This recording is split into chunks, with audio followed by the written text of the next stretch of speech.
불교의 대표적인 상징물로는 탑, 불상, 불경, 사리 등이 있는데 그 중에서도 핵심을 차지하는 것이 사리라고 할 수 있다. 사리는 본래 신체를 의미하는 산스크리트어 사리라에서 유래했는데 이를 소리나는 대로 표기하여 사리라라고 하였다가 줄여서 사리라 부르는 것이다.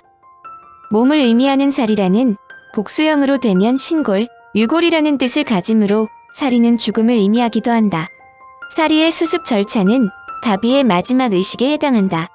다비란 불교계의 장례법으로 정착한 화장에 팔리어 원어인 자피타를 소리나는 대로 옮긴 것이다. 불교에서는 왜 사리를 중시하게 됐을까? 그러한 의문은 사리의 기원에 대해 알아보면 쉽게 풀린다. 일반적으로 말하는 사리는 본래 몸 그 자체를 의미한다고 할 수 있으므로 인체를 화장하고 난 뒤에 남겨진 뼈 전체 또는 가루가 된 뼈 조각까지 폭넓게 포괄하기도 한다. 그런데 사리는 단순히 죽은 자의 몸을 가리키거나 또는 그 뼈를 부순 것만을 의미하지 않는다. 부처를 향한 믿음이 충만한 불자들은 사리의 의미를 좀 더 높은 차원으로 승화시켰다는 것이다. 강우방의 글을 인용하면 다음과 같다. 석가모니는 약 40년간 거리에서 가르침을 전하고 80살에 인도 북동부의 쿠시나가라에서 생애를 마쳤다. 석가모니의 시신은 이웃 부족인 말라족이 인도 장례 풍습에 따라 화장하였고 화장 후에 얻은 유골로 탑을 세우려 했다. 석가모니의 화장 소식은 이웃 부족들에게 전해져 8개의 부족이 석가모니의 유골을 나누어 달라고 요청하였다. 이에 따라 석가모니의 유골은 8부분으로 나누어졌고 각 부족이 각각 탑을 세웠는데 이를 근본 8탑이라 한다. 그런데 유골의 분배가 끝난 후 석가모니의 열반 소식을 들은 모라족이 석가모니의 화장터에 남아있는 재를 가져가 유골 대신 넣은 재탑을 세웠고 각 부족에게 원만하게 석가모니의 유골을 분배한 드로나 바라무는 석가모니의 유골을 담았던 병을 가져가 유골 대신 병을 넣은 병탑을 세웠다. 인도를 최초로 통일한 마우리아 왕조의 아소카 왕은 석가모니의 무덤 8기를 발굴하고 그 안에 있던 석가모니의 유골을 나누어 통일 왕조 영토 곳곳에 무려 84,000기의 탑을 세웠다. 이후 탑은 석가모니의 유골, 즉 사리를 봉안하는 구조물에서 나아가 석가모니의 실제로 인식되었다. 즉 아소카 왕의 84,000 탑과 입에서 진정한 분사리의 원리가 확립됐다. 사리는 탑을 세우는 데 있어서 가장 중요한 요건이며 사리 봉안은 탑의 존재 이유이다. 불교가 중국에 전래된 이후 많은 승려들이 앞다투어 사리를 구하기 위해 인도로 간 이유이다. 부처의 사리를 진신사리, 불경을 법사리, 고승의 사리를 승사리로 구분하는데 이 중에서 승사리를 모신 탑은 부도라 하여 일반 불탑과 다른 형태로 제작한다. 우리나라에 불교가 전래된 것은 4세기 후반이지만 부도가 만들어진 것은 신라아대인 9세기부터이다. 사리는 다비 전의 전신사리와 다비 후의 쇠신사리로 구분되는데 다비 후 나오는 구슬 모양의 유골은 쇠신사리를 뜻한다. 사리는 크기도 다양하지만 색깔도 황금색, 검은색, 붉은색, 흰색 등이 뒤섞여 영롱한 빛깔을 띈다. 마곡사의 철원 스님은 사리의 특징을 다음 3가지로 들었다. 사리는 불에 타지 않으며 부서지지도 않고 물속에 넣었을 때 가라앉지도 않은 채 중간에 떠 있다는 것이다. 사리의 수습 절차는 다비의 마지막 의식에 해당한다. 다비에 의한 장례법이 인도 불교 이래 불교적 전통이 된 요인은 다음과 같이 3가지로 추정한다. 첫째, 아열대성 기우라는 인도의 기후적 특성 때문에 시신의 부패를 막는 데 다비가 적격이며, 둘째, 부처님의 장례를 다비했으므로 셋째로 부처님의 사상적 의미를 부여하는데 다비가 효과적이라는 것이다. 예를 들어 다비에는 땅, 불, 물, 바람의 4가지 요소로 구성된 육신을 다시 원류로 보낸다는 의미가 내포되어 있다. 한편 석가의 몸에서 나온 사리를 진신사리라 한다. 삼국 유사기록에 의하면 우리나라에 최초로 사리가 전달된 것은 신라진흥왕 10년으로 양나라에서 사신으로 입학승 갑덕과 함께 파견하면서 부처의 사리를 전하자 왕은 백관으로 하여금 흑륜사 앞길에 나아가 맞이하였다라고 적혀있다. 삼국사기에는 선덕여왕 12년의 자장법사가 당나라의 오대산 태화지에서 문수보살로부터 불정고라 치아사리 등 100개와 부처님이 입었던 가사한 벌을 가져왔다고 한다. 자장법사는 부처님의 진실사리를 황룡사탑과 태화사탑 그리고 통도사 불단에 나누어 봉안했으며 추후에 양산통도사, 설악산 봉정암, 정선 정암사, 영월법흥사, 오대산 월정사 등에 나누어 봉안하여 오대 정멸보궁이라 하는데 여기에 금강산 건봉사가 포함된다. 임진왜란 때 왜군이 통도사의 금강계단에 모셔진 사리를 탈취해 가자 선조 38년 사명대사가 강화사로 일본에서 이를 되찾아와 당시 한국 4대 사찰 중에 하나인 금강산 건봉사에 봉안했다는 것이다. 그런데 금강산 건봉사는 민통선 안에 위치했기 때문에 전문 도굴꾼이 일반인들의 출입이 어렵고 관리가 소홀한 틈을 타 사리를 절취해갔다. 알려진 이야기로는 사리를 훔쳐간 일당들이 절취 후 꿈에서 절에 사리를 돌려보내라는 부처님의 소리를 며칠간이나 계속 꾼 후 사리를 돌려보냈다고 한다.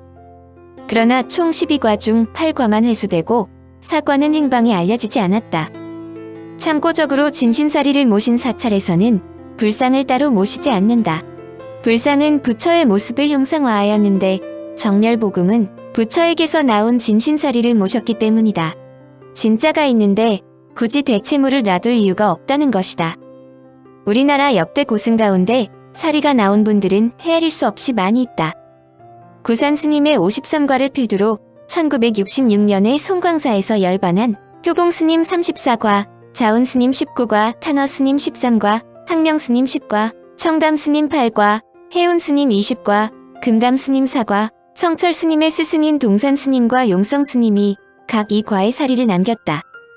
특히 1993년 11월 10일 거행된 조계종 성철 종정 다비식에서 석가모니 이래 가장 많은 사리가 나와 불교계와 일반인의 관심을 모았다. 성철 종정 장례위원회가 발표한 내용에 의하면 성철 종정의 법골로부터 모두 110과의 사리가 최종적으로 수습되었는데 사리들은 콩알 크기로부터 쌀알 반쪽 크기에 이르기까지 다양하다고 한다. 사리들은 전골 부분에서 50에서 60과를 비롯 법체의 각 부분에서 고루 나왔는데 분류하지 않은 전골과 제 속의 것 80에서 90과를 합하면 공식 발표보다 훨씬 많은 모두 200과 가까이 된다고 발표했는데 이 숫자는 석가모니 이래 가장 많은 사리라고 알려진다. 2003년에도 정대 스님으로부터 120과의 사리가 나왔고 좌탈인망 상태로 입적한 서웅 스님은 4과가 나왔다. 정대 스님의 사리는 가장 큰 것이 지름 1.5cm나 된다고 알려졌다. 2005년 5월에 입적한 벽암 스님의 몸에서는 세계적으로도 유래를 찾기 힘든 연꽃 모양의 사리가 수습되기도 했다. 반면에 지난 1982년에 입적한 경봉 스님을 비롯 만공 스님 등은 사리를 남기지 않았으며 은허 스님은 법력은 눈에 보이지 않는 데 있지 사리에 구현된 것은 아니라며 자신의 입적 후에 사리 수습을 못하게 했다. 2004년 11월에 입적한 조계종 원로 석주 스님의 다비식에서도 스님의 뜻에 따라 사리를 수습하지 않았고 2010년 입적한 법정 스님도 자신의 몸에서 사리를 찾지 말라 하여 사리를 수습하지 않았다. 불교계에서 발표하는 사리에 대한 내역을 보면 그것이 진짜인지 아닌지 모르겠다는 지적이 있는 것도 사실이다. 실제로 조선에 많은 사리가 있었다는 것은 조선 초기 태종의 척불 사건을 보아도 알 수 있다. 명나라의 황제가 조선에서는 숭부를 하지 않으니 보관하고 있는 사리를 거두어 달라고 요구했다. 태종은 각도의 관리들을 파견하여 각 사찰이 보관하고 있는 사리를 거두었다. 충청도에서 45매, 경상도에서 163매, 전라도에서 155매, 강원도에서 90매, 도합 453매이다. 태조는 자신이 보관하고 있던 사리 303매를 더하여 757매를 중국에서 온 사신 황엄에게 전해주었다. 태종 7년 5월의 일이다. 위의 예를 보아도 한국에서 발견되는 사리가 많았음을 알 수 있는데 불교계에서는 그만큼 사리가 나오는 고승이 많았다는 증거라고 설명한다. 그러나 석가의 진신사리라고 알려진 것만 해도 그 양이 너무 많다는 말도 있을 정도이므로 불교계에서 신앙심 고취를 위해 어떤 방법을 사용했는지는 모르지만 사리를 비밀 위에 만든 것이 아니냐는 의문이 있는 것도 사실이다. 사리에 대한 의구심은 사리의 정체가 무엇이냐는 것으로 귀결된다. 사실 이 질문처럼 대답하기 어려운 것은 없을 것이다. 사리가 일반적으로 불교라는 종교에 접목되어 있기 때문에 더욱더 설명하기 어려운 속성이 있다. 그러므로 이 질문에 대한 해답은 현재로는 어느 누구도 알 수 없다는 것이 진실이다. 사리에 대한 본격적인 과학적 연구 자료가 많지 않으므로 모르는 것이 오히려 당연한 일이라고 볼 수 있다. 그러나 사리에 대한 궁금증을 현대 과학자들이 그대로 둘리만무이다. 사리에 대해 다음과 같은 이야기가 전해진다. 태조 이성계가 어느 날 대신들에게 사리가 어떻게 해서 생기는가 하고 묻자 하륜이 대답했다. 정신을 수련하면 정기가 생기고 정기가 쌓이면 사리가 생긴다고 합니다. 하지만 바다의 조개에도 보주가 있고 뱀에게도 명월주가 있으니 조개와 뱀이 무슨 도가 있어 그런 구슬이 생기겠습니까? 당시 불교를 배척하는 국시를 의식하는 대답이었다. 그러나 태조는 신덕 왕후의 죽음을 매우 슬퍼하여 왕후의 원찰인 흥천사의 불사리를 모시고 명복을 빌었다. 조개의 몸 안에 모래알, 기생충 같은 것이 들어가면 진주층과 같은 물질인 진주질로 이것을 둘러싼다. 이렇게 해서 생기는 것을 천연진주라고 한다. 진주가 생기는 상세한 원인은 아직 밝혀져 있지 않았으나 진주질을 분비하는 외투막에 세포가 들어온 물질을 싸서 펄삭이라는 자루 모양의 조직을 만들어 둘레에 진주질을 분비하는 것으로 생각된다. 그러나 인간의 몸에 생기는 사리를 진주가 생기는 것과 유사하다는 해석은 수많은 사리가 한 사람의 몸에서 생기는 것을 감안할 때 설득력이 떨어진다. 생체 물질의 하나로 만들어지는 진주가 사리의 한 배경이 된다면 몸의 신진대사가 잘 이루어지지 않을 때 생길 수 있는 인체의 담낭의 담석이나 곰팥의 결석, 심지어 위장에서 생기는 위석이 사리가 되었다는 주장도 있다. 현대 문명에서 컴퓨터에 많이 앉아있으면 담석이나 결석이 생기는 수가 많은데 그것은 불교의 수도자들이 정좌하여 참선 생활을 평생 동안 이어갈 경우 사리가 많이 생기는 경우와 유사한 것이다. 여하튼 인간의 몸을 이루고 있는 것은 대부분 유기물로 단백질, 지방, 탄수화물 등 생명현상과 관여하는 물질이 모두 여기에 속한다. 이들 유기물질은 다비식과 같은 고온의 불길에서는 모두 연소되어 아무것도 남지 않게 된다.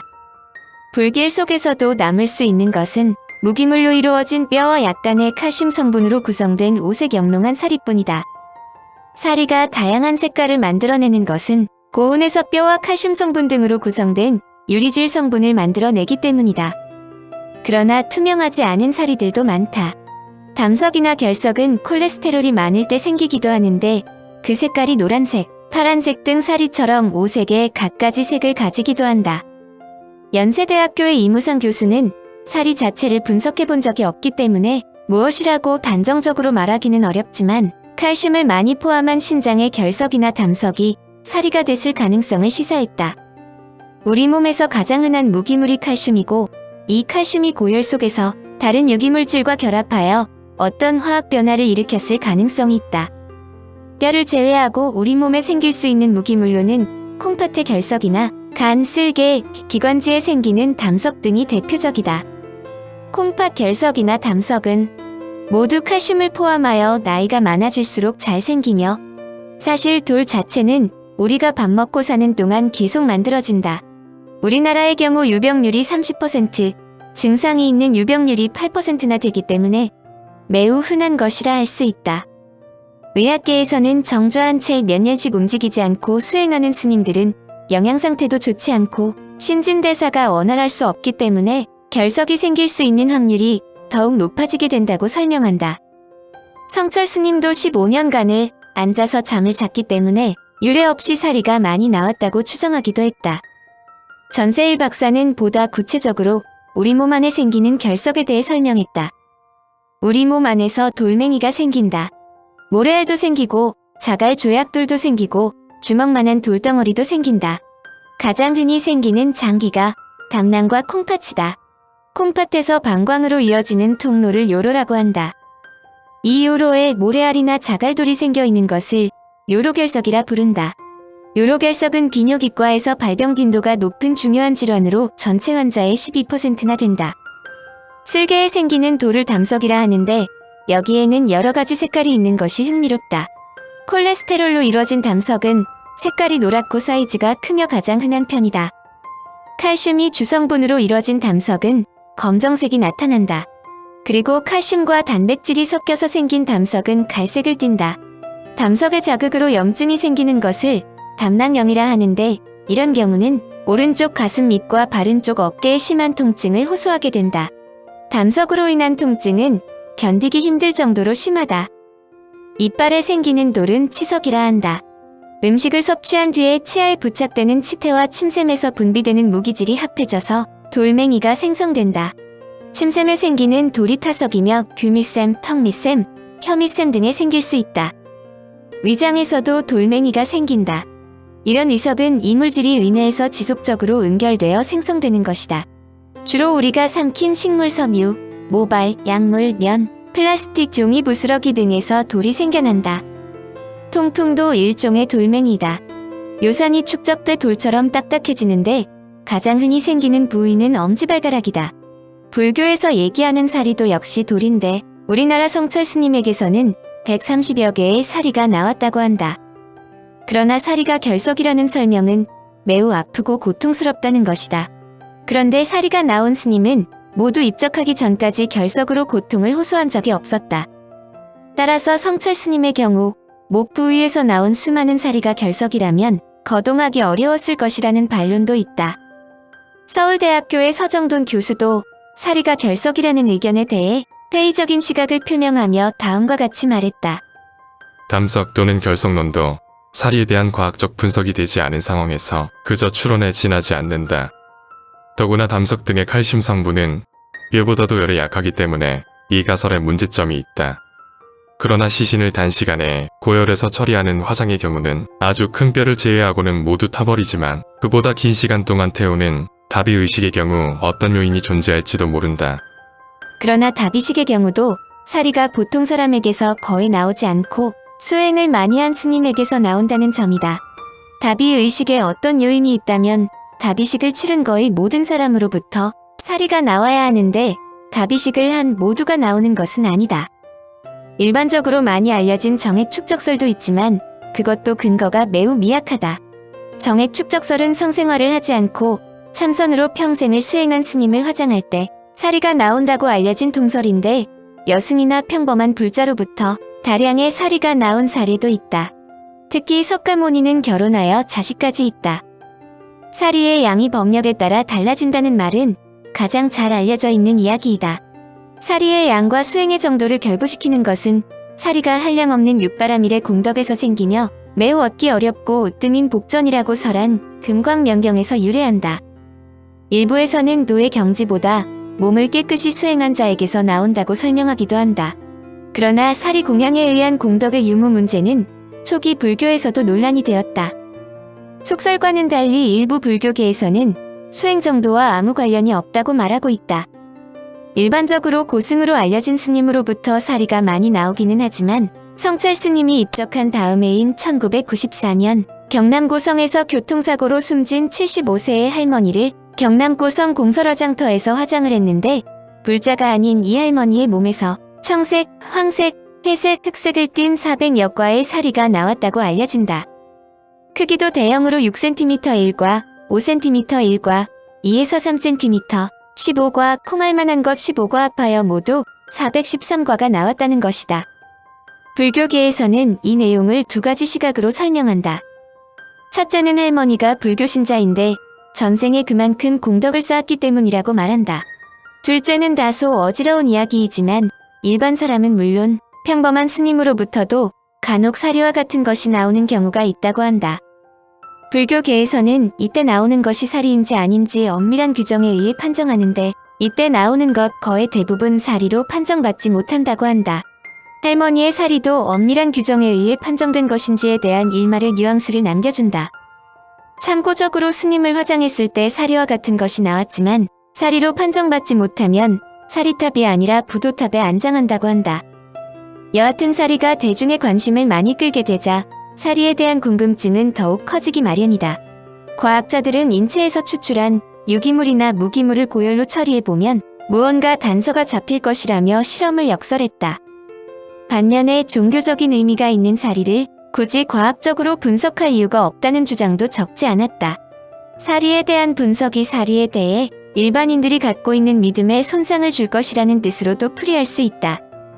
그런데 과학자의 호기심이 이러한 주장에 귀를 기울일 리 만무이다. 드디어 사리에 대한 과학적 연구가 시도되었고 인하대의 이명빈 박사가 사리의 과를 분석하여 결과를 발표했다. 지름 0.5cm 정도의 파탈 크기 사리에서 방사성 원소인 프로트아퀴늄, 리튬을 비롯하여 티타늄, 나트륨, 크롬, 마그네슘, 탈슘, 인산, 산화, 알루미늄, 불소, 산화규소 등 12종이 검출되었다. 사리의 성분이 일반적으로 뼈 성분과 비슷했으나 프로트아퀴늄, 리튬, 티타늄 등이 들어있는 것이 큰 특징으로 사리의 굳기, 즉 경도는 15,000파운드의 압력에서 부서져 12,000파운드에서 부서지는 강철보다도 단단했다. 특히 결석의 주성분은 칼슘, 망간, 철, 인 등으로 되어 있는 데다가 고열에 불타 없어지며 경도도 사리처럼 높지 않아 사리는 결석이 아니다. 단한과의 사리를 분석한 것이지만 임 박사는 사리가 결석이라는 주장을 단호히 배제했다. 가장 놀라운 것은 뼈에서 일반적으로 발견되지 않는 프로트아퀴늄, 리튬, 티타늄 등이 발견되고 사리의 강도가 강철보다도 단단했다는 점이다. 프로트아퀴늄, 티타늄은 고온에서 녹는 물질이지만 리튬 등은 저온에서 녹음으로 발견되지 않는 것이 상식인데도 발견되었다. 특히 방사성 원소인 프로트아퀴늄 등이 검출되었다는 것은 매우 놀라운 일이다. 적어도 불교계에서 사리라고 발표되는 것에는 그 어떤 신비가 들어있음이 틀림없다는 설명이지만 미래 어느 날 인간의 지혜는 이런 미스터리도 과학적으로 밝힐 수 있을지 모른다.